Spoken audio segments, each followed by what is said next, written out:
নমো নমঃ সুপ্ৰভাতম শ্ৰীমদ ভগৱত গীতামৃত। আজি শ্ৰীমদ ভগৱত গীতাৰ জ্ঞান বিজ্ঞান যোগ নামৰ সপ্তম অধ্যায়ৰ সপ্তবিংশতি সংখ্যক শ্লোকভাগী হৈছে এনেধৰণৰ। ঈশাদেশা সমুত্থেন দ্বন্দ্বমোহেন ভাৰত সৰ্বভূতানি সম্মোহং সৰ্গে য়ান্তি পৰন্তপ। এই বিশিষ্ট শ্লোকভাগীৰ বক্তা হৈছে শ্ৰীমদ ভগৱত শ্ৰীকৃষ্ণ। শ্লোকভাগীৰ অসমীয়া অৰ্থ হৈছে এনেধৰণৰ।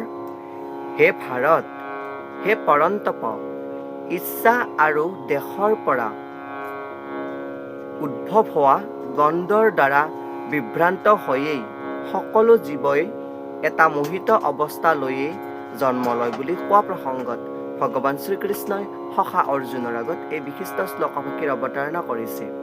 শ্লোকভাগীৰ তাৎপৰ্যাৰ্থত ভাষ্যকাৰে উল্লেখ কৰা অনুসৰি শুদ্ধ জ্ঞানস্বৰূপ পৰমেশ্বৰৰ অধীন হৈ থকা সকলো জীৱৰ প্ৰকৃত স্বৰূপ এটি সত্তা।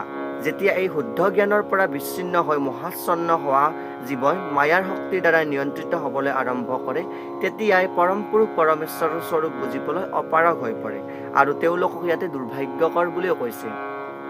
আৰু তেনে মহাচ্ছন্ন মানুহবিলাকে বিভ্ৰান্ত হৈ মোৰ স্ত্ৰী, মোৰ পত্নী, মোৰ ঘৰ, মোৰ গৰাকী বা মোৰ স্বামী বুলি নিজকে দম্ভ মাৰে আৰু আদি ভাৱ লৈ অপমানসূচক সন্মান, দুখ সুখ, স্ত্ৰীৰ পুৰুষৰ ভাল বেয়া, আনন্দ সুখ কষ্ট দ্বন্দ্বৰ মাজতে জীয়াই থাকিবলৈ লয়। আৰু যিসকলে এনে দ্বন্দ্ব বা ভাৱ, যি মোৰ ভাৱসমূহৰ মায়াৰ বলত কবলৰ পৰা যি পায় বা নাপায় বুলি থকা যি সুখ, সেই সুখক উপলব্ধি কৰিব পাৰে আৰু সেইবোৰ নিত্য বা একান্ত নহয় বুলি জানে আৰু সেই বস্তুবিলাক বুজি পোৱা গৰাকীয়ে এই পৰম পুৰুষৰ ৰূপটোক উপলব্ধি কৰিব পাৰে বুলি ইয়াতে উল্লেখ কৰিছে।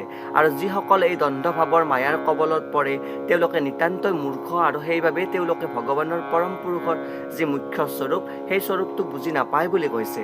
আৰু সেয়েহে ইয়াতে অৰ্জুনক সখা শ্ৰীকৃষ্ণই পৰন্তপ বুলিও সম্বোধন কৰিছে, অৰ্থাৎ শত্ৰু বা সন্তাপক বিজয় কৰোতা বীৰ বুলি ইয়াতে উপস্থাপন কৰিছে। এয়াই উক্ত বিশিষ্ট শ্লোকভাগীৰ সৰল গুঢ়াৰ্থ।